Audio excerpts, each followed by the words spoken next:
Reçu par le président Macky Sall, c'est un prélude au conseil présidentiel prévu ce lundi. Explication de Pape Biram Biganyaï. À la conquête du riz local, le marché retrouve une bonne santé, synonyme d'espoir pour les producteurs de la vallée. Désormais, il n'y aura plus de stock de riz invendu, ni l'angoisse de la commercialisation après les premières récoltes et la phase de transformation. Aujourd'hui, c'est une nouvelle vie qui commence pour les producteurs de riz de la vallée.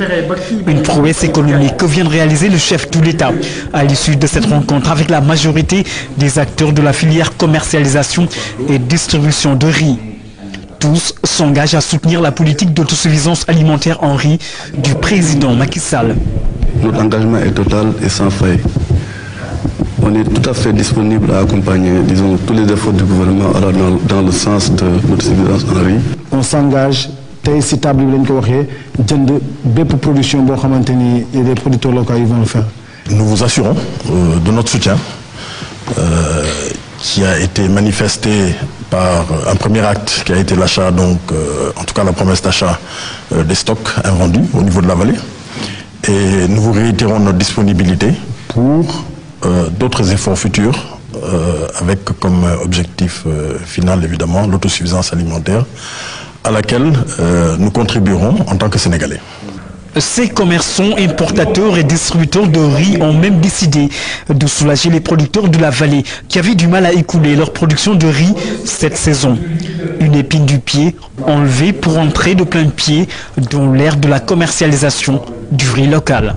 Tant qu'on ne règle pas la question de la commercialisation, de la distribution du riz, on ne peut pas régler le problème de l'autosuffisance.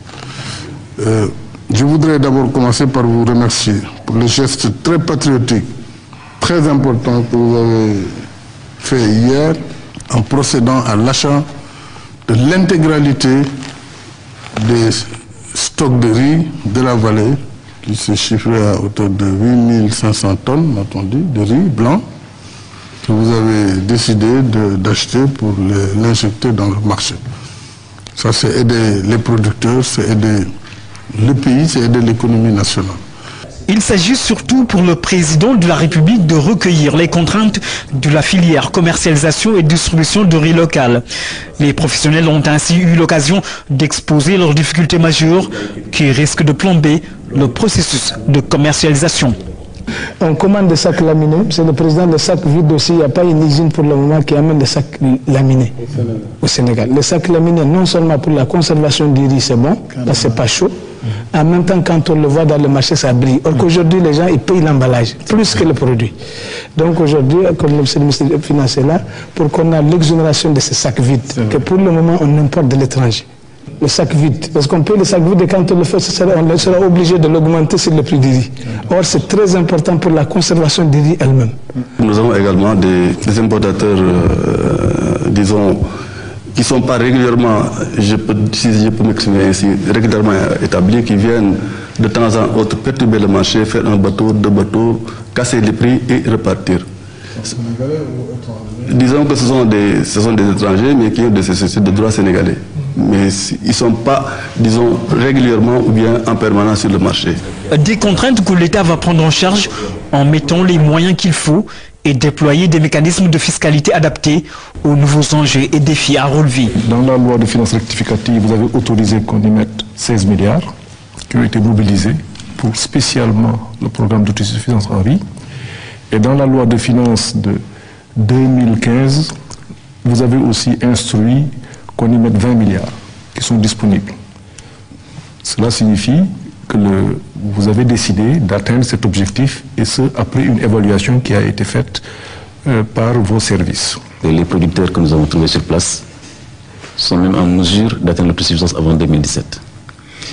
Et je crois qu'ils ont fait une observation qui est très importante, c'est l'augmentation de la capacité aussi de transformation du riz.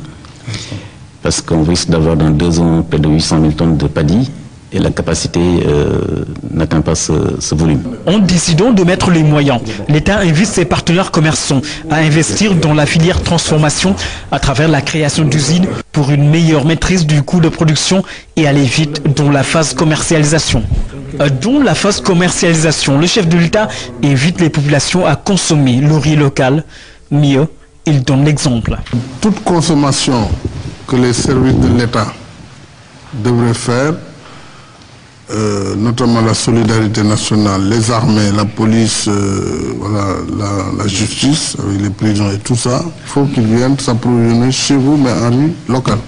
Cette rencontre se tient en prélude au conseil présidentiel sur le riz local qui se tient ce lundi. Il s'agit de mettre en place un cadre pratique d'exécution de la nouvelle politique d'autosuffisance alimentaire en riz initiée par le président de la République Macky Sall en impliquant tous les acteurs afin qu'en 2017, le riz qui provenait de la Thaïlande ou de l'Inde change de provenance et vienne directement de Richard Toll ou d'Agana, entre autres.